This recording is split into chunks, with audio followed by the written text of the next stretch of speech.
Hi, this is Tani with the Kinsman Free Public Library, and to help celebrate Earth Week today, I thought I would show how to make hummingbird food at home and also how to make a pollinator garden for a really small space. So we're going to start with the hummingbird food. Hummingbird food is incredibly easy to make. It's just a 4-to-1 ratio, so it's 4 cups of water to a cup of sugar and no food dye. And then you kind of just boil it all together. So I'm going to measure it out. 2.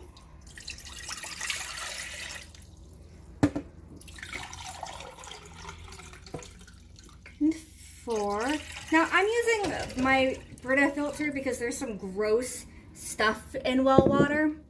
So you can use bottled water, you can use your Brita if you have one, or if your water isn't being treated for the calcium and the hardness, you can just use your faucet because we are going to boil the water, so it should boil any of the gross stuff out.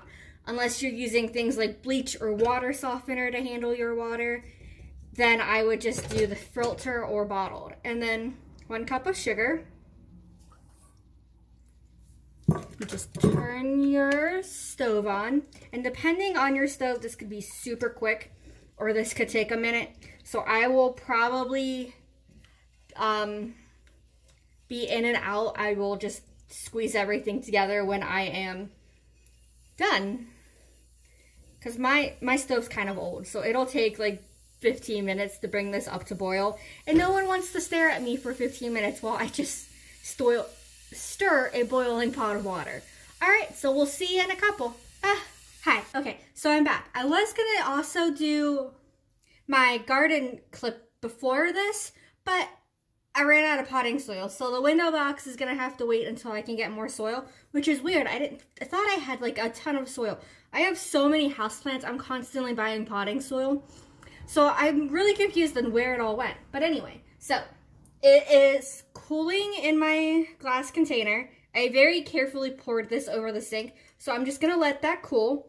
And then once it's done cooling, so about room temp is when it'll be safe, I will dump this in my hummingbird feeder and then just stick it outside the window where I think they're going to go. Because living in an apartment, I don't actually have a yard or any way to hang the feeder, but I do have this ledge outside of my window that I can put small things on, like a hummingbird feeder or a flower box. So that is what I am going to do. When you do buy hummingbird feeders, you want to make sure they have a really good seal so none of the food leaks out and attracts ants and other bugs like wasps and bees, or the hummingbirds won't eat it. And then also, like I said, don't dye it, just leave it white. That red food dye can actually make the birds sick, or they just also might not even like it. So your best bet is to just boil the water and the sugar mixture and then pour it into your feeder once it has cooled. Alright, so I hope that gave you some ideas about doing window boxes or making hummingbird food. So, I should probably explain what I was going to do with the window box. Okay, so the window box, I was going to make a small pollinator garden. So it was going to be flowers that bees and butterflies and hummingbirds all like. So like daisies, marigolds, zinnias, cosmos, stuff like that. And I was going to plant them in a little window box. So through seeds, and then once the seeds grew, I was going to put it outside because it's Ohio, so there's still a frost warning, even though it's almost May.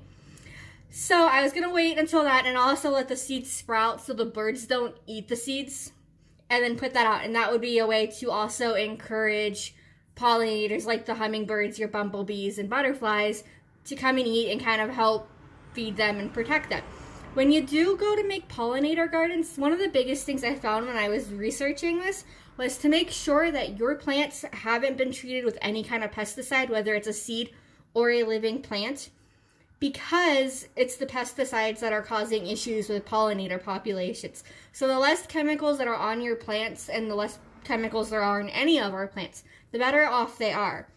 And then also, I found out that they really enjoy dandelions. So if you have a whole bunch of dandelions right now and you're thinking, I really need to mow my grass, maybe just kind of keep a small section of your yard just secured just with full of dandelions for the bees and butterflies and the hummingbirds and stuff, so that they have an early spring flower to start eating off of.